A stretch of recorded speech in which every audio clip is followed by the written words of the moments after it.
إن هو إلا ذكر للعالمين.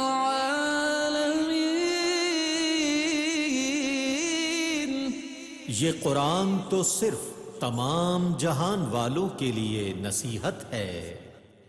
اعوذ باللہ من الشیطان الرجیم، بسم اللہ الرحمن الرحیم۔ ناظرین محترم، السلام علیکم ورحمۃ اللہ وبرکاتہ۔ قرآن کریم کی تلاوت، ترجمہ اور تفسیر پر مشتمل اس مبارک پروگرام پیغام قرآن کے ساتھ میں ہوں آپ کا میزبان محمد رئیس احمد۔ ناظرین محترم، الحمدللہ چوتھے پارے کی تلاوت کی جائے گی۔ آج سورہ آل عمران جو ہے وہ جاری و ساری ہے، اور آج سورہ آل عمران کی آیت 126 تا 164 کی تلاوت، ترجمہ اور تفسیر پیش کی جائے گی انشاءاللہ۔ میں تعارف کراتا چلوں اپنے اسٹوڈیوز میں موجود مہمانان گرامی کا۔ ممتاز و معروف قاری جناب قاری نعمان نعیمی صاحب ہمارے ساتھ تشریف فرما ہے۔ السلام علیکم ورحمۃ اللہ وبرکاتہ۔ وعلیکم السلام ورحمۃ اللہ وبرکاتہ۔ اور ناظرین گرامی، ان آیات بینات کی تفسیر کے لیے ممتاز و معروف عالم دین علامہ محمد شہزاد مجددی صاحب تشریف فرما ہے۔ السلام علیکم ورحمۃ اللہ وبرکاتہ۔ وعلیکم السلام ورحمۃ اللہ وبرکاتہ۔ ماشاءاللہ ناظرین، ان مبارک لمحات میں، ان مبارک ساعتوں میں قرآن کریم کی تلاوت، ترجمہ اور تفسیر سے ہم اپنے ظاہر و باطن کو روشن کر رہے ہیں۔ آئیے سعادت کی سفر میں مزید آگے بڑھتے ہیں، مزید نیکیاں سمیٹتے ہیں۔ قرآن کریم کی تلاوت فرمائیں گے قاری نعمان نعیمی۔ اعوذ باللہ من الشیطان الرجیم، بسم اللہ الرحمن الرحیم۔ وما جعله الله إلا بشرى لكم ولتطمئن قلوبكم به وما النصر إلا من عند الله العزيز الحكيم۔ میں اللہ کی پناہ میں آتا ہوں شیطان مردود سے۔ اللہ ہی کے نام سے شروع کرتا ہوں جو نہایت رحم فرمانے والا، بہت مہربان ہے۔ اور اللہ نے اس امداد کو محض تمہیں خوشخبری دینے کے لیے کیا ہے، اور تاکہ اس سے تمہارے دل مطمئن رہیں، اور در حقیقت مدد تو صرف اللہ کی طرف سے ہوتی ہے جو بہت غالب، بڑی حکمت والا ہے۔ ليقطع طرفا من الذين كفروا أو يكبتهم فينقلبوا خائبين۔ اور اس مدد کا باعث یہ ہے تاکہ اللہ کافروں کے ایک گروہ کو جڑ سے کاٹ دے، یا انہیں شکست خوردہ کر کے رسوا کرے تو وہ نامراد ہو کر لوٹ جائیں۔ ليس لك من الأمر شيء أو يتوب عليهم أو يعذبهم فإنهم ظالمون۔ آپ اس میں سے کسی چیز کے مالک نہیں۔ اللہ چاہے تو ان کافروں کی توبہ قبول فرمائے، یا وہ ان کو عذاب دے، کیونکہ بے شک وہ ظلم کرنے والے ہیں۔ وَلِلَّهِ مَا فِي السَّمَاوَاتِ وَمَا فِي الْأَرْضِ يَغْفِرُ لِمَن يَشَاءُ وَيُعَذِّبُ مَن يَشَاءُ وَاللَّهُ غَفُورٌ رَحِيمٌ۔ اور اللہ ہی کی ملکیت میں ہے جو کچھ آسمانوں میں ہے اور جو کچھ زمینوں میں ہے۔ وہ جسے چاہے بخش دیتا ہے اور وہ جسے چاہے عذاب دیتا ہے، اور اللہ نہایت بخشنے والا، بہت رحم فرمانے والا ہے۔ يا أيها الذين آمنوا لا تأكلوا الربا أضعافا مضاعفة واتقوا الله لعلكم تفلحون۔ اے ایمان والو، دگنا چوگنا سود نہ کھاؤ، اور اللہ سے ڈرتے رہو تاکہ تم فلاح پاؤ۔ واتقوا النار التي أعدت للكافرين۔ اور اس آگ سے بچو جو کافروں کے لیے تیار کی گئی ہے۔ وَأَطِيعُوا اللَّهَ وَالرَّسُولَ لَعَلَّكُمْ تُرْحَمُونَ۔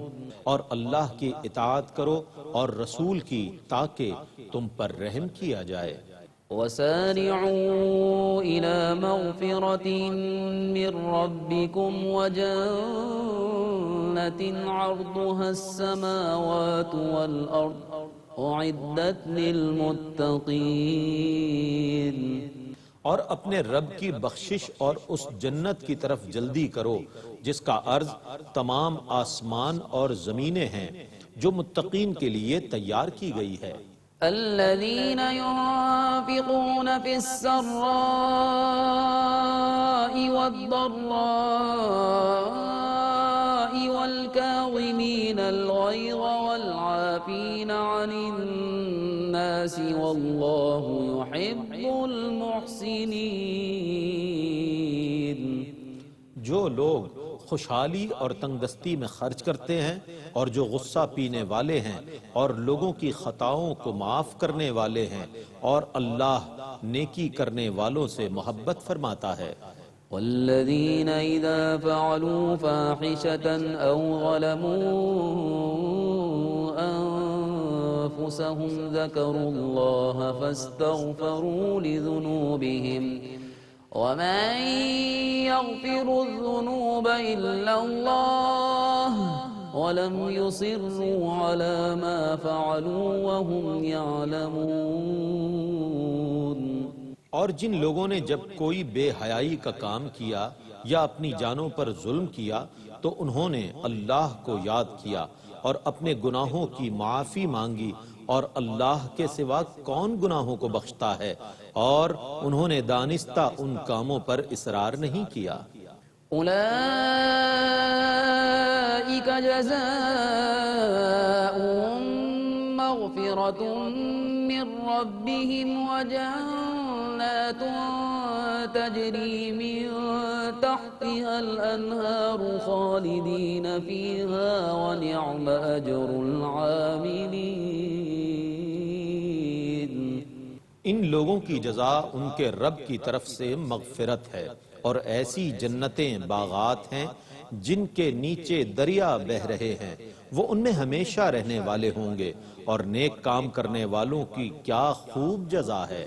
قد خلت من قبلكم سنن فسيروا في الأرض فانظروا كيف كان عاقبة المكذبين۔ بے شک تم سے پہلے قانون قدرت کے طریقے گزر چکے ہیں، سو تم زمین میں چل پھر کر دیکھ لو کہ پیغمبروں کو جھٹلانے والوں کا کیسا برا انجام ہوا۔ هذا بيان للناس وهدى وموعظة للمتقين۔ یہ لوگوں کے لیے واضح بیان ہے اور متقین کے لیے ہدایت اور نصیحت ہے۔ ولا تهنوا ولا تحزنوا وأنتم الأعلون إن كنتم مؤمنين۔ اور نہ کمزوری دکھاؤ اور نہ غم کھاؤ، اگر تم کامل مومن ہو تو تم ہی غالب رہو گے۔ إن يمسسكم قرح فقد مس القوم قرح مثله وتلك الأيام نداولها بين الناس وليعلم الله الذين آمنوا ويتخذ منكم شهداء والله لا يحب الظالمين۔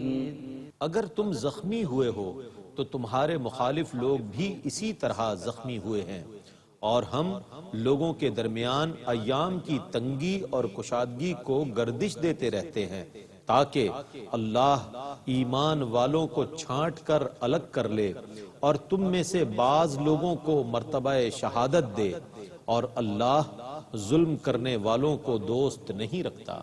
وَلِيُمَحِّصَ اللَّهُ الَّذِينَ آمَنُوا وَيَمْحَقَ الْكَافِرِينَ۔ اور اس لیے کہ اللہ مسلمانوں کو گناہوں سے پاک کر دے اور کافروں کو مٹا دے۔ أم حسبتم أن تدخلوا الجنة ولما يعلم الله الذين جاهدوا منكم ويعلم الصابرين؟ کیا تم نے یہ گمان کر لیا ہے کہ تم جنت میں چلے جاؤ گے، حالانکہ ابھی اللہ نے تم میں سے مجاہدوں اور صبر کرنے والوں کو دوسروں سے ممتاز نہیں کیا۔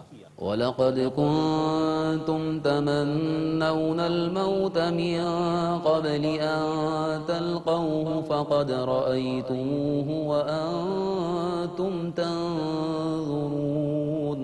تم تو موت کے آنے سے پہلے موت کی تمنا کیا کرتے تھے، سو اب تم نے موت کو دیکھ لیا ہے اور وہ تمہاری آنکھوں کے سامنے ہے۔ وَمَا مُحَمَّدٌ إِلَّا رَسُولٌ قَدْ خَلَتْ مِن قَبْلِهِ الرُّسُلُ أَفَإِن مَّاتَ أَوْ قُتِلَ انقَلَبْتُمْ عَلَىٰ أَعْقَابِكُمْ وَمَن يَنقَلِبْ عَلَىٰ عَقِبَيْهِ فَلَن يَضُرَّ اللَّهَ شَيْئًا وَسَيَجْزِي اللَّهُ الشَّاكِرِينَ۔ اور محمد خدا نہیں ہیں، صرف رسول ہیں، ان سے پہلے اور رسول گزر چکے ہیں، اگر وہ فوت ہو جائیں یا شہید ہو جائیں تو کیا تم اپنی ایڑیوں پر پھر جاؤ گے؟ تو جو اپنی ایڑیوں پر پھر جائے گا سو وہ اللہ کا کچھ نقصان نہیں کرے گا، اور عن قریب اللہ شکر کرنے والوں کو جزا دے گا۔ وَمَا كَانَ لِنَفْسٍ أَن تَمُوتَ إِلَّا بِإِذْنِ اللَّهِ كِتَابًا مُؤَجَّلًا وَمَن يُرِدْ ثَوَابَ الدُّنْيَا نُؤْتِهِ مِنْهَا وَمَن يُرِدْ ثَوَابَ الْآخِرَةِ نُؤْتِهِ مِنْهَا وَسَنَجْزِي الشَّاكِرِينَ۔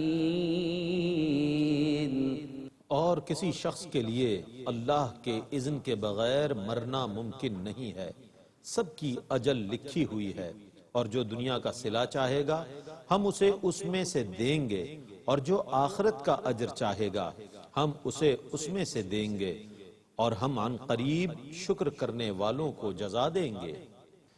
وَكَأَيِّن مِّن نَّبِيٍّ قَاتَلَ مَعَهُ رِبِّيُّونَ كَثِيرٌ فَمَا وَهَنُوا لِمَا أَصَابَهُمْ فِي سَبِيلِ اللَّهِ وَمَا ضَعُفُوا وَمَا اسْتَكَانُوا وَاللَّهُ يُحِبُّ الصَّابِرِينَ۔ اور کتنے نبیوں کے ساتھ اللہ والوں نے اللہ کی راہ میں قتال کیا، تو اللہ کی راہ میں مصائب پہنچنے کی وجہ سے نہ وہ سست ہوئے، نہ کمزور پڑے اور نہ دبے، اور اللہ صبر کرنے والوں کو دوست رکھتا ہے۔ وَمَا كَانَ قَوْلَهُمْ إِلَّا أَن قَالُوا رَبَّنَا اغْفِرْ لَنَا ذُنُوبَنَا وَإِسْرَافَنَا فِي أَمْرِنَا وَثَبِّتْ أَقْدَامَنَا وَانصُرْنَا عَلَى الْقَوْمِ الْكَافِرِينَ۔ اور ان کی دعا صرف یہی تھی کہ اے ہمارے رب، ہمارے گناہ بخش دے اور ہمارے کام میں ہماری زیادتیاں بھی، اور ہمیں ثابت قدم رکھ اور کافروں کے خلاف ہماری مدد فرما۔ فآتاهم الله ثواب الدنيا وحسن ثواب الآخرة والله يحب المحسنين۔ تو اللہ نے ان کو دنیا کی نعمت بھی دی اور آخرت میں بھی نیک اجر عطا فرمایا، اور اللہ نیکی کرنے والوں کو پسند فرماتا ہے۔ يا أيها الذين آمنوا إن تطيعوا الذين كفروا يردوكم على أعقابكم فتنقلبوا خاسرين۔ اے ایمان والو، اگر تم نے کفار کا کہنا مان لیا تو وہ تم کو الٹے پاؤں لوٹا دیں گے اور تم نقصان اٹھانے والے ہو جاؤ گے۔ بل اللہ مولاکم وهو خیر الناصرین، بلکہ اللہ تعالیٰ تمہارا مددگار ہے اور وہ سب سے بہتر مدد کرنے والا ہے۔ سنلقی فی قلوب الذین کفروا الرعب بما اشرکوا باللہ ما لم ينزل به سلطانا ومأواهم النار وبئس مثوى الظالمین۔ ہم ان قریب کافروں کے دلوں میں تمہارا رعب ڈال دیں گے، کیونکہ انہوں نے اللہ کے ساتھ اس چیز کو شریک کیا جس کی اس نے کوئی سند نازل نہیں کی۔ ان کا آخری ٹھکانہ دوزخ ہے اور ظالموں کا کیا ہی برا ٹھکانہ ہے۔ وَلَقَدْ صَدَقَكُمُ اللَّهُ وَعْدَهُ إِذْ تَحُسُّونَهُم بِإِذْنِهِ حَتَّى إِذَا فَشِلْتُمْ وَتَنَازَعْتُمْ فِي الْأَمْرِ وَعَصَيْتُمْ مِنْ بَعْدِ مَا أَرَاكُمْ مَا تُحِبُّونَ مِنْكُمْ مَنْ يُرِيدُ الدُّنْيَا وَمِنْكُمْ مَنْ يُرِيدُ الْآخِرَةَ ثُمَّ صَرَفَكُمْ عَنْهُمْ لِيَبْتَلِيَكُمْ وَلَقَدْ عَفَا عَنْكُمْ وَاللَّهُ ذُو فَضْلٍ عَلَى الْمُؤْمِنِينَ۔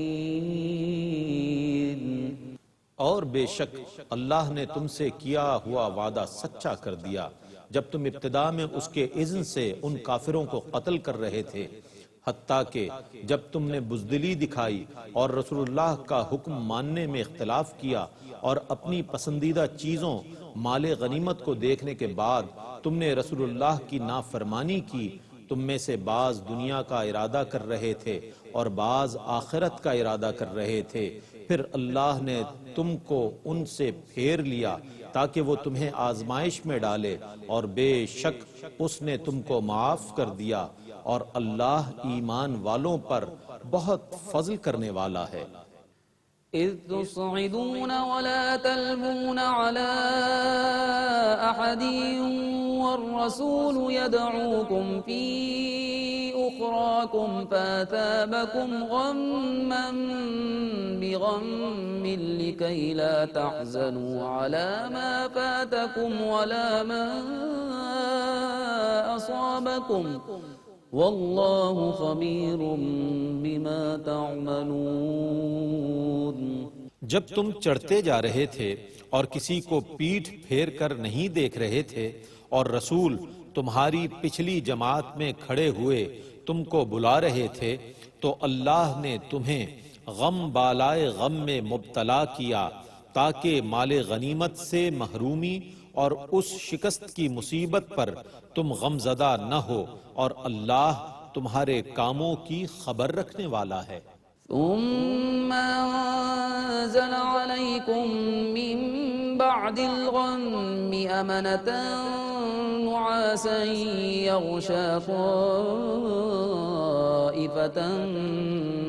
منكم وطائفة قد أهمتهم أنفسهم يظنون بالله غير الحق ظن الجاهلية يقولون هل لنا من الأمر من شيء قل إن الأمر كله لله يخفون في أنفسهم ما لا يبدون لك يقولون لو كان لنا من الأمر شيء ما قتلنا هاهنا قل لو كنتم في بيوتكم لبرز الذين كتب عليهم القتل إلى مضاجعهم وليبتلي الله ما في صدوركم وليمحص ما في قلوبكم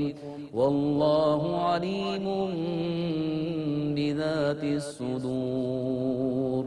پھر اللہ نے پریشانی کے بعد تم پر سکون نازل کیا، جس کے نتیجے میں تمہاری ایک جماعت پر اونگ طاری ہو گئی اور دوسری جماعت منافقوں کی اپنی جانوں کے متعلق پریشانیوں میں مبتلا تھی، وہ اللہ کے متعلق زمانہ جاہلیت کی طرح ناحق بدگمانی کر رہے تھے۔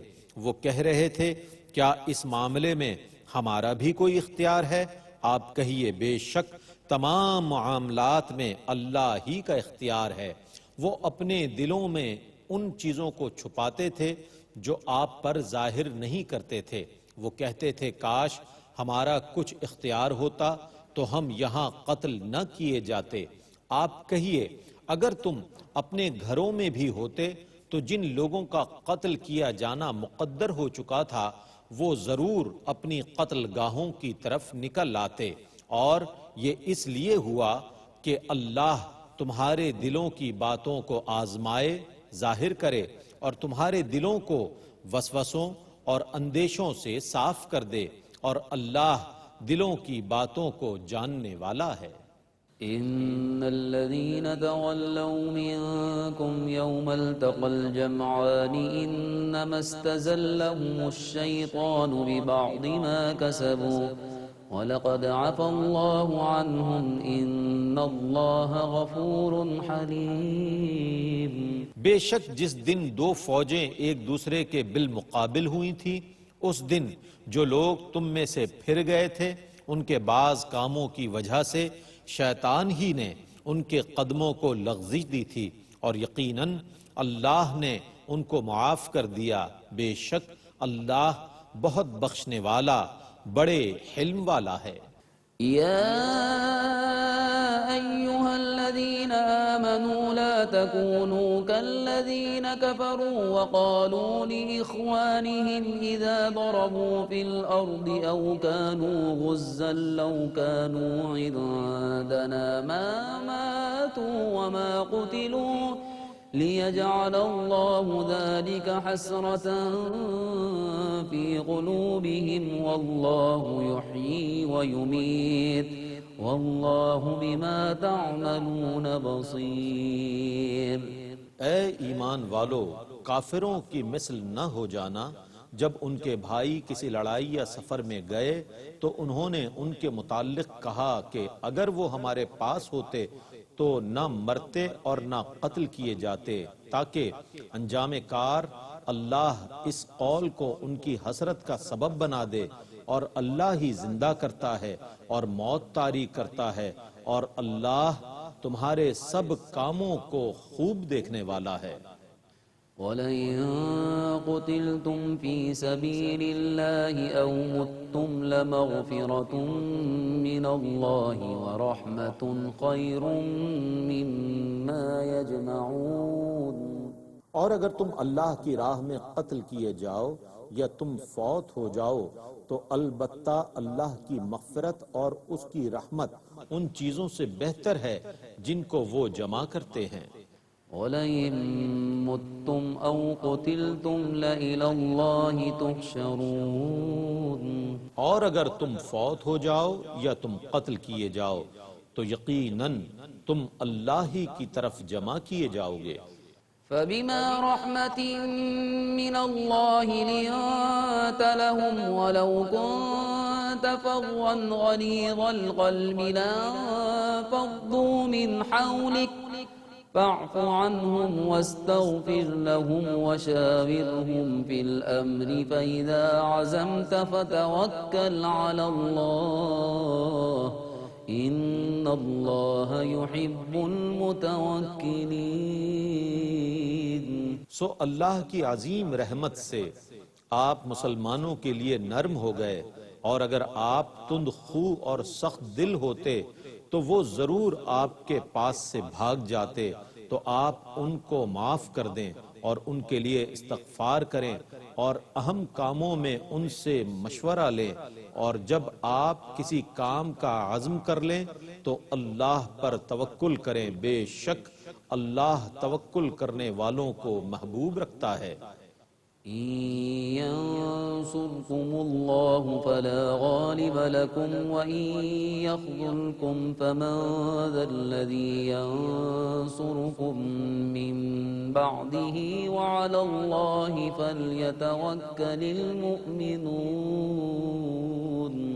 اے مسلمانوں، اگر اللہ تمہاری مدد کرے تو تم پر کوئی غالب نہیں آ سکتا، اور اگر وہ تمہیں بے سہارا چھوڑ دے تو پھر کون ہے جو اس کے بعد تمہاری مدد کرے گا؟ اور مومنوں کو اللہ پر ہی توکل کرنا چاہیے۔ وما كان لنبي أن يغل ومن يغل يأت بما غل يوم القيامة ثم توفى كل نفس ما كسبت وهم لا يظلمون۔ اور خیانت کرنا کسی نبی کی شان کے لائق نہیں، اور جو شخص خیانت کرے گا وہ خیانت کی ہوئی چیز کو قیامت کے دن لے کر آئے گا، پھر ہر شخص کو اس کے عمل کا پورا بدلہ دیا جائے گا اور ان پر ظلم نہیں کیا جائے گا۔ أفمن اتبع رضوان الله كمن باء بسخط من الله ومأواه جهنم وبئس المصير۔ تو کیا جس شخص نے اللہ کی رضا کی پیروی کی وہ اس شخص کی مثل ہوگا جو اللہ کے غضب کے ساتھ لوٹا، اور اس کا ٹھکانہ دوزخ ہے، اور وہ کیسا برا ٹھکانہ ہے۔ هم درجات عند الله والله بصير بما يعملون۔ وہ اللہ کے نزدیک مختلف درجوں والے ہیں، اور اللہ ان کے کاموں کو خوب دیکھنے والا ہے۔ لقد من الله على المؤمنين إذ بعث فيهم رسولا من أنفسهم يتلو عليهم آياته ويزكيهم ويعلمهم الكتاب والحكمة وَإِن كَانُوا مِن قَبْلُ لَفِي ضَلَالٍ مُبِينٍ۔ بے شک اللہ نے مومنوں پر احسان فرمایا جب ان میں انہی میں سے ایک عظیم رسول بھیجا جو ان پر اللہ کی آیات کی تلاوت کرتا ہے اور ان کے باطن کو صاف کرتا ہے اور ان کو کتاب اور حکمت کی تعلیم دیتا ہے۔ بے شک وہ اس سے پہلے ضرور کھلی گمراہی میں تھے۔ ماشاءاللہ ناظرین، تلاوت کلام الرحمن اور ترجمہ آپ نے ملاحظہ فرمایا۔ سعادت کے اس سفر میں آپ اور ہم اور دنیا میں تمام ہمارے ARYQ TV دیکھنے والے سعادت کے اس سفر میں شریک سفر ہوئے۔ آئیے ان برکتوں کو مزید بڑھانے کے لیے تفسیر کی جانب بڑھتے ہیں۔ میں ملتمس ہوں علامہ محمد شہزاد مجددی صاحب کی خدمت میں کہ ان آیات بینات کی تفسیر فرمائیں۔ بسم اللہ الرحمن الرحیم، الحمدللہ رب العالمین، والصلاة والسلام علی اشرف الانبیاء والمرسلین وعلی آلہ وصحبہ اجمعین۔ ناظرین مکرم، چوتھا پارہ سورہ آل عمران، آیت نمبر 130۔ اے ایمان والو، سود دونا اور یعنی دگنا کر کے نہ کھاؤ، لا تاکلوا الربا اضعافا مضاعفا، اور اللہ سے ڈرو اس امید پر کہ تمہیں فلاح ملے۔ ربا آپ جانتے ہیں سود کو کہا جاتا ہے، اور اس سے پہلے بھی قرآن پاک میں سود کی حرمت کو بیان کیا گیا ہے، سود کے ضرر کو بیان کیا گیا ہے۔ ایک دوسرے کا مال ظلماً کھانا، ہڑپ کر جانا یا غصب کر لینا، اس کو اسلام نے قطعاً پسند نہیں فرمایا۔ اور میں نے عرض کیا تھا کہ ہماری شریعت میں مال کی حرمت بھی اسی طرح قائم ہے اور برقرار ہے جیسے جان اور عزت کی حرمت ہے۔ اسلام نے انسانی حقوق کے حوالے سے، انسان کی نفسیات کے حوالے سے اور انسان کی طبیعت کے حوالے سے اہمیت دی ہے اس چیز کو کہ جو اس کی ملکیت ہے، جو اس کی پراپرٹی ہے، اس کو کوئی دوسرا اس کی رضامندی کے بغیر نہ لے۔ ہاں، اگر وہ اپنی رضا سے کسی کو کچھ دے رہا ہے تو اس کو حق حاصل ہے دینے والے کو دینے کا اور لینے والے کو اسے حاصل کرنے کا، لیکن اس کے بغیر یعنی استحصالی نظام جو ہے اس کو اسلام نے پسند نہیں کیا، جس میں کسی دوسرے کی حق تلفی ہوتی ہو یا کسی دوسرے کی مجبوری کا ناجائز فائدہ اٹھایا جا رہا ہو۔ چونکہ سود کے اندر یہ کیفیت پائی جاتی ہے، یہ دنیا کی مختلف قوموں میں، مختلف مذاہب میں اس زمانے میں بھی تھا اور آج بھی آپ دیکھتے ہیں دنیا کے اندر ایک سودی نظام ہے اور ایک کیپٹلزم کے نام سے یہ سرمایہ دارانہ نظام دنیا کے اندر جاری و ساری ہے۔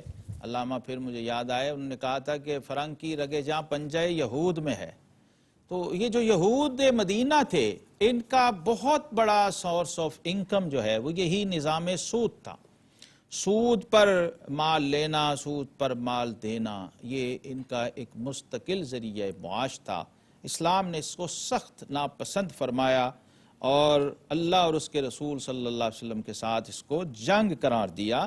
اور پھر اس کے اندر ایک اور پہلو تھا جو ہمارے ہندوستان کے اندر بھی بہت ہی خطرناک حد تک پری پارٹیشن بھی موجود تھا اور آج کل ایک نئے جدید انداز کے اندر موجود ہے، جس کو قرآن نے جس کی طرف اشارہ کیا ہے اضعافم مضاعفہ، یعنی سود کے بعد پھر سود در سود، جس کو ہمارے ہاں سود اور بیاج کے نام سے تعبیر کیا جاتا تھا کہ کسی کو پہلے پیسے دے دینا سود پر اور اسے وہ واپس لینے کی بجائے مزید اسی پیسے پر ایک مستقل اس کے اوپر ایک تاوان اور ایک جرمانہ ڈالتے رہنا اور اس کو بڑھاتے رہنا، اس میں اضافہ کرتے رہنا ایک فائن اور تاوان کی شکل میں، کہ جب تک وہ واپس نہیں کرے گا وہ سود کی ریشو کو بڑھاتے رہیں گے۔ تو اس نے اس ظلم کی چکی میں ایک غریب انسان ہمیشہ پسا ہے، اور اسلام کے ہاں انسانی تقسیم غریب اور امیر کی بنیاد پر نہیں ہے۔ ان اکرمکم عند اللہ اتقاکم، یہ انسان کی اپنی بنائے ہوئے معیار ہیں کہ جو امیر ہے وہ بہت بہتر ہے اور جو غریب ہے وہ بہت گھٹیا ہے۔ اسلام میں ایسا کوئی تصور نہیں ہے۔ اسلام نے حبشہ کے بلال کو کعبے کے چھت پہ کھڑا کر کے اپنا موقف اور اپنا مشرب بیان کر دیا۔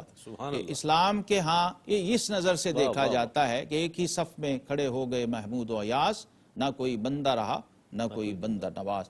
تو فرمایا اللہ سے ڈرو، یعنی اللہ سے ڈرو تاکہ تمہیں کامیابی اور فلاح نصیب ہو۔ بڑے سے بڑا کارنامہ بھی کرنے کے بعد اللہ سے ڈرتے رہنا ہے، اس لیے کہ بعض دفعہ نیک اعمال بھی بندے کو عجب میں مبتلا کر دیتے ہیں، خود پسندی میں مبتلا کر دیتے ہیں۔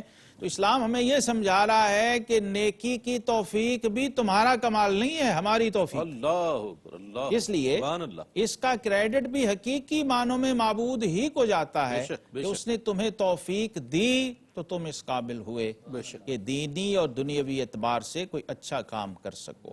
اس لیے توفیق من جانب اللہ ہے، ہمیں یہی سمجھایا گیا ہے کہ السعی منی والاتمام من اللہ، کوشش بندے کی طرف سے ہوتی ہے لیکن اس کی تکمیل خالق کائنات کی طرف سے ہوتی ہے۔ تو فرمایا اللہ اور اس کے رسول صلی اللہ تعالی وسلم کی اطاعت میں رہو۔ اس دائرہ اطاعت سے اگر باہر چلے گئے تو پھر صورتاً نیکی جو ہے وہ بھی تباہی اور بربادی اور ہلاکت کا ذریعہ بن جائے گی۔ ہمیں ایک بہت ہی اہم ہمارا ایک معاشرتی رویہ ہے جس کی طرف قرآن نے اسی سورہ مبارکہ کے اندر متوجہ کیا۔ فرمایا الذین ینفقون فی السراء والضراء، وہ لوگ جو خوشی میں بھی خرچ کرتے ہیں اللہ کی راہ میں اور غم میں بھی خرچ کرتے ہیں۔ اللہ بہت اہم پہلو ہے۔ ہمارے ہاں عام رویہ یہ ہے کہ جب کوئی خوشی ملی تو اللہ کی راہ میں خرچ کیا، لیکن اسلام نے ہمیں سمجھایا کہ اگر شادی کا موقع ہے اس وقت بھی صدقہ اور خیرات اللہ کی راہ میں کچھ ضرور کرو، اور اگر ولیمہ بھی ہو رہا ہے تو نبی کریم علیہ السلام نے فرمایا بہترین دعوت ولیمہ وہ ہے جس میں غریب لوگ بھی شامل ہو، ان کو بھی عزت و احترام اور تکریم اسی طرح دی جا رہی ہو جس طرح اپنے متمول اعزاء اور اقارب کو دی جا رہی ہے۔ اور پھر رنج میں کیا خرچ کریں، یہ بھی ایک سوال ہے۔ فرمایا اگر مثال کے طور پہ کوئی وفات بھی ہو گئی ہے، ظاہر ہے اللہ کا نظام ہے، تو اس وقت بھی اس میت کی طرف سے جو راہ خدا میں خرچ کرو گے تو وہ بھی صدقہ اور خیرات کے زمرے میں آئے گا، اس کا فائدہ خرچ کرنے کے والے کو بھی ہوگا، اور جس مرحوم کے لیے ایصال ثواب کیا گیا ہے اس کو بھی اس کا فائدہ پہنچے گا۔ یعنی میت کی تجہیز و تکفین پر بھی جو خرچ ہو رہا ہے وہ بھی راہ خدا میں خرچ ہے، وہ بھی نفقہ ہے، کیونکہ اللہ کے ایک بندے کے لیے آپ اہتمام کر رہے ہیں، جو کفن کا اہتمام ہے، جو غسل کا اہتمام ہے، جتنا بھی یہ پروٹوکول ہے اسلام کی طرف سے اپنے ایک ماننے والے اور اپنے ایک پیروکار کے لیے کہ اس کو عزت اور تکریم سے دنیا سے رخصت کیا جائے۔ ایسی عزت کا تصور دنیا کے کسی اور نظام میں نہیں ہے۔ اور یہاں بھی دیکھ لیجئے کوئی تقسیم غریب و امیر کی نہیں ہے۔ اگر بادشاہ ہے تو وہ بھی وہی یونیفارم، وہی انداز، وہی غسل، وہی جنازہ، وہی چارپائی اور وہی قبر۔ بے شک۔ اور اگر کوئی فقیر ہے لیکن کلمہ طیبہ کا نور اس کے سینے میں ہے اور محمد رسول اللہ صلی اللہ علیہ وسلم کی نسبت کا نور اس کے سینے میں ہے تو اسی طرح کندھوں پہ اٹھایا جاتا ہے، سروں کے اوپر اس کو لے کے جایا جاتا ہے۔ اور پھر فرمایا والکاظمین الغیظ والعافین عن الناس، جو غصہ پینے والے ہیں اور لوگوں سے درگزر کرنے والے ہیں۔ واللہ یحب المحسنین، کیونکہ اللہ نیک لوگوں کو محبوب بناتا ہے، انہیں پسند کرتا ہے، جو احسان کرنے والے ہیں۔ والکاظمین الغیظ کے حوالے سے ہمارے اسلاف کے ہاں ایسی ایسی روایتیں ہیں ناظرین محترم کہ عقل دنگ رہ جاتی ہے۔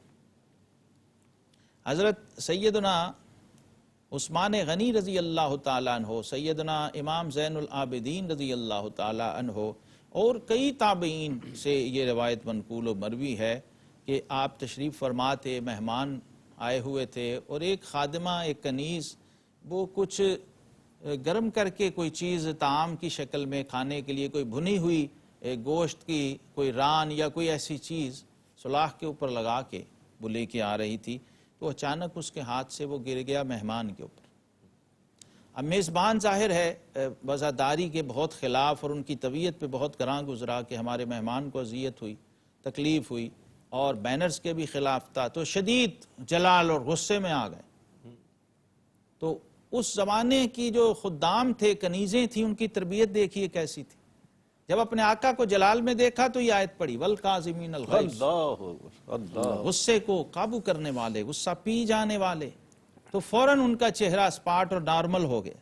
پھر انہوں نے پڑھا والعافین عن الناس، اور لوگوں کو معاف کرنے والے، درگزر کرنے والے، فرمایا ہم نے تمہیں معاف کیا۔ وہ جو اس کنیز پر ایک دہشت کی اور کیفیت تھی وہ فوراً وہ بھی نارمل ہو گئی، وہ ختم ہو گئی۔ پھر اس نے آگے پڑھا واللہ یحب المحسنین، سبحان اللہ، اور اللہ احسان کرنے والوں کو پسند کرتا ہے، تو آپ نے فرمایا جا آج سے تو آزاد ہے۔ سبحان اللہ، واو۔ دیکھیے یہ تفسیر کر دی اپنے عمل سے۔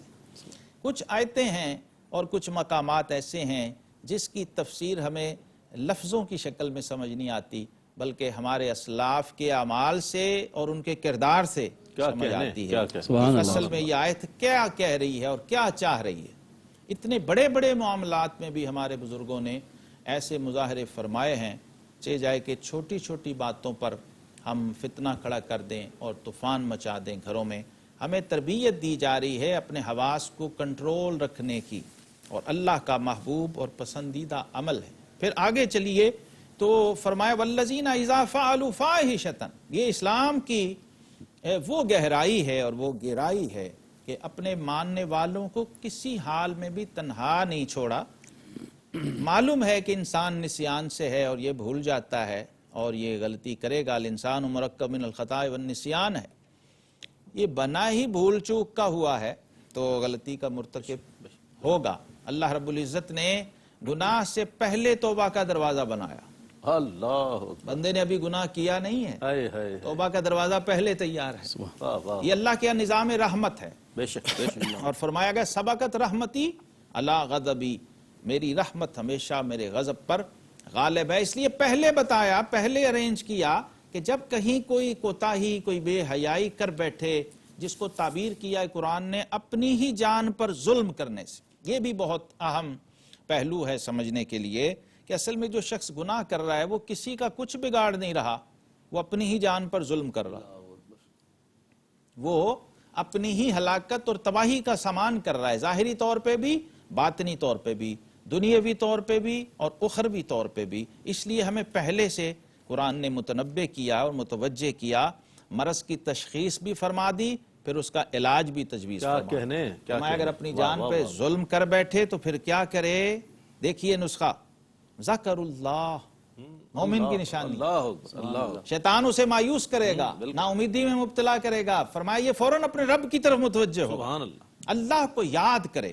پہلا کام یہ ہے، جب اللہ یاد آئے گا تو پھر اسے توبہ یاد آئے گی، استغفار یاد آئے گا۔ فرمایا پھر اپنے گناہوں کی معافی چاہے، اور یہ بات اللہ رب العزت کی بارگاہ میں بہت ہی پسندیدہ ہے کہ انسان کو بندے کو یہ پتا ہو کہ میرے گناہ بخشنے والا کوئی ہے، بے شک اور اسے یہ بھی پتا ہو کہ لا یغفر الذنوب الا انت، اے اللہ کوئی گناہ نہیں بخش سکتا سوائے تیرے۔ سبحان اللہ سبحان اللہ۔ تو آقا کریم علیہ السلام نے یہ دعا ہمیں سکھائی ہے اللہ، کہ بندہ بے شک، نماز کے اندر قعدہ اخیرہ میں یہ دعا پڑھا کرے، اللہم انی ظلمت نفسی ظلما کثیرا فاغفر لی مغفرۃ من عندک، اے اللہ وارحمنی انک انت الغفور الرحیم، کہ میں اپنی جان پہ ظلم کر بیٹھا ہوں اور ظلم بھی بہت زیادہ کر بیٹھا ہوں، اے اللہ اور تیری بارگاہ سے رحمت کی اور بخشش کی امید رکھتا ہوں۔ جب وہ یہ کہتا ہے لا یغفر الذنوب الا انت، اے اللہ کوئی گناہ نہیں بخش سکتا سوائے تیرے، تو رب کائنات خوش ہو جاتے ہیں اور فرشتوں سے کہتے ہیں فرشتوں دیکھو میرا یہ گناہگار بندہ جانتا ہے کہ میں ہی گناہ بخش سکتا ہوں۔ اللہ اللہ سبحان بس اس ادا پہ اللہ رب العزت اس کے گناہوں کو معاف فرما دیتے ہیں۔ پھر قرآن کا خاصہ ہے، قرآن کا ایک اور کمال اور خاصہ دیکھیے، فرمایا ھذا بیان للناس اللہ اکبر وہدی وموعظۃ للمتقین، فرمایا یہ جو قرآن ہے پورے کا پورا یہ اللہ کا خطاب ہے، اللہ کا واعظ ہے لوگوں کے لیے، بندوں سے اللہ تبارک و تعالی مخاطب ہیں، بے شک بے شک اور قرآن کی شکل میں قیامت تک مخاطب ہیں۔ اللہ آپ جب بھی قرآن کھولیں آپ اپنے رب کی بارگاہ میں حاضر ہو جائیں۔ سبحان اللہ اب آپ کہیے جو کہنا ہے اور مانگیے جو مانگنا ہے سبحان اللہ سبحان اللہ۔ قرآن کے ذریعے، کیونکہ قرآن حبل اللہ الممدود من السماء ہے، قرآن اللہ کا دسترخوان ہے روئے زمین پر، سبحان اللہ، اور اس کی تمام نعمتیں اس دسترخوان پہ موجود ہیں۔ فرمایا یہ لوگوں کے لیے نصیحت ہے، بے شک اگر اسے سیکھنا چاہیں اور ہدایت پانا چاہیں تو قیامت تک ہدایت کا یہ دروازہ ان کے لیے کھلا ہے۔ پھر ایمان والوں کو تسلی اور تشفی بھی قرآن نے دی، فرمایا نہ سستی کرو نہ غم کھاؤ، ہمیشہ غالب تم ہی رہو گے، شرط کیا ہے کہ تم مومن رہنا۔ سبحان اللہ۔ آج لوگ چاہتے ہیں ہمیں سب کچھ مل جائے، لیکن جو ایمان کے تقاضے ہیں اور وہ جو پیمانہ اور معیار ہے اس پہ ہمیں پورا نہ اترنا پڑے، اس پہ ہمیں کوئی نہ پرکھے، لیکن ہمیں یہ شرطیہ جملہ یہ ہے ان کنتم مومنین، شرط کیا ہے کہ تم ایمان رکھتے ہو اپنے رب پر تو پھر رب تمہارے ساتھ ہے، ولا تہنوا ولا تحزنوا، اللہ پھر یہ قلت اور کثرت کے چکر میں نہ پڑنا، بلکہ تمہارا رب تمہارے ساتھ ہے۔ اور پھر آقا کریم علیہ السلام کی شان نبوت و رسالت یہاں بیان کر دی کہ اور محمد صلی اللہ علیہ وسلم یہ تو اللہ کے ایک رسول ہیں، ان سے پہلے اور رسول بھی آ چکے، تو کیا اگر وہ انتقال فرما جائیں یا شہید ہو جائیں تو تم الٹے پاؤں پھر جاؤ گے؟ اللہ یہ بہت اہم معاملہ تھا۔ یہ ناظرین مکرم قرآن پاک کی وہ تاریخی آیہ کریمہ ہے جب آقا کریم علیہ السلام کا وصال ہوا اور صحابہ کرام مضطرب بے چین اور پریشان حال ہو گئے تھے اور لوگوں کو یقین نہیں آ رہا تھا، سیدنا عثمان غنی بے ہوش ہو گئے تھے، سیدنا عمر فاروق رضی اللہ عنہ جلال میں تلوار نکال کے کھڑے ہو گئے تھے، عجیب اضطراب کا عالم تھا، گویا بقول حضرت ابو ہریرہ کے امت کی کشتی ڈاما ڈول ہو گئی تھی۔ تو امیر المومنین خلیفۃ الرسول بلا فصل سیدنا ابو بکر صدیق رضی اللہ عنہ نے آ کر یہی آیات تلاوت فرمائی تھی اور ایک دم لوگوں کے ہوش حواس بحال ہو گئے، اور سیدنا عمر فاروق نے یہ تاریخی جملہ کہا تھا کہ ہمیں لگتا ہے یہ آیت آج ہی اتری ہے، حالانکہ قرآن میں موجود تھی لیکن ہمارے ذہن میں یہ بات نہیں تھی کہ جو آیا ہے اس نے جانا بھی ہے، کیونکہ اللہ کا نظام ہے۔ تو اس جدائی اور فراق کے لیے جو ناقابل برداشت تھی قرآن نے پہلے سے تیار کیا اپنے ماننے والوں کو، اہل ایمان کو اور مسلمانوں کو۔ ہمیں بھی قرآن سے رہنمائی لینی ہے اور قرآن سے یہ سبق سیکھنا ہے۔ اب اس ربع کا جو آخری نقطہ میں عرض کرنا چاہ رہا ہوں وہ ہے لَقَدْ مَنَّ اللَّهُ عَلَى الْمُؤْمِنِينَ إِذْ بَعَثَ فِيهِمْ رَسُولًا، تحقیق اللہ نے بڑا احسان فرمایا اہل ایمان پر کہ ان میں انہی میں سے ایک رسول بھیج دیا جو ان پر اس کی آیتیں پڑھتا ہے اور انہیں پاک کرتا ہے، سبحان اللہ، اور انہیں کتاب و حکمت سکھاتا ہے، اور وہ ضرور اس سے پہلے کھلی گمراہی میں تھے۔ دیکھیے آقا کریم علیہ السلام کی شان نبوت کو اور منصب نبوت کو قرآن نے کسی تفصیل سے، کسی صراحت سے سمجھا دیا ہمیں کہ ایک تو یہ بات یاد رکھنا کہ نبی اور رسول کا آنا اللہ کا احسان ہوتا ہے، اور دوسرے یہ کہ خاتم الانبیاء والمرسلین صلی اللہ علیہ وسلم کا آنا سب سے بڑا احسان ہے۔ سبحان اللہ اور سبحان پھر اس احسان کو اگر مانو گے اور اس کا چرچا کرو گے اور اس کو تسلیم کر کے اس کی اتباع میں لگ جاؤ گے تو فلاح اور کامرانی پاؤ گے۔ پھر آقا کریم علیہ الصلوۃ والسلام کا قرآن کی تعلیم دینا اور حکمت کی تلقین فرمانا اور تزکیہ نفس، اس پر بس میں ایک ہی بات عرض کرتا ہوں کہ ہمارے آقا مولا علیہ الصلوۃ والسلام ہمارے معلم بھی ہیں اور ہمارے مزکی بھی ہیں۔ ہمیں یہ یاد رکھنا ہے کہ ان کی سنت اور ان کا رستہ محض تعلیم کتاب ہی نہیں ہے بلکہ تزکیہ نفس بھی ہے، اور آج امت کو اسی باطنی پاکی کی، اسی فکری طہارت کی ضرورت ہے، اور وہ ہمیں قرآن سے اور سنت سے ملتی ہے۔ روزے کا، رمضان کا، قرآن کا اور جملہ عبادات کا بنیادی مقصد یہی ہے کہ ہم اپنی روح کو، اپنے باطن کو پاک کر لیں تاکہ بارگاہ الہی کے اندر پاکیزگی کے ساتھ حاضری پیش کر سکیں۔ اللہ رب العزت ہمیں قرآن پاک کی برکتیں اور انوار نصیب فرمائے۔ آمین آمین۔ وآخر دعوانا ان الحمدللہ رب العالمین۔ سبحان اللہ، جزاک اللہ۔ ناظرین محترم، آج الحمدللہ لن تنالو چوتھا پارہ سورہ آل عمران کی 126ویں آیت تا 164 آیت کی تلاوت، ترجمہ اور روح پرور اور ایمان افروز تفسیر پیش کی گئی۔ حضور علیہ الصلوۃ والسلام کی بعثت مبارکہ کا بھی آخر میں حوالہ آیا اور مقاصد بعثت بھی علامہ صاحب نے بہت خوبصورت انداز میں بیان فرمایا۔ یہ سلسلہ آگے بھی جاری رہے گا انشاءاللہ۔ اللہ تعالیٰ سے دعا ہے کہ اللہ تعالیٰ قرآن کا پڑھنا سننا اپنی بارگاہ میں قبول فرمائے اور ہمیں قرآن کے نور سے وہ روشنی عطا فرمائے کہ جو ہمارے ظاہر و باطن کو منور فرما دے۔ اس کے ساتھ ہی اپنے میزبان محمد رئیس احمد کو اجازت دیجیے۔ اللہ حافظ۔ إن هو إلا ذكر للعالمين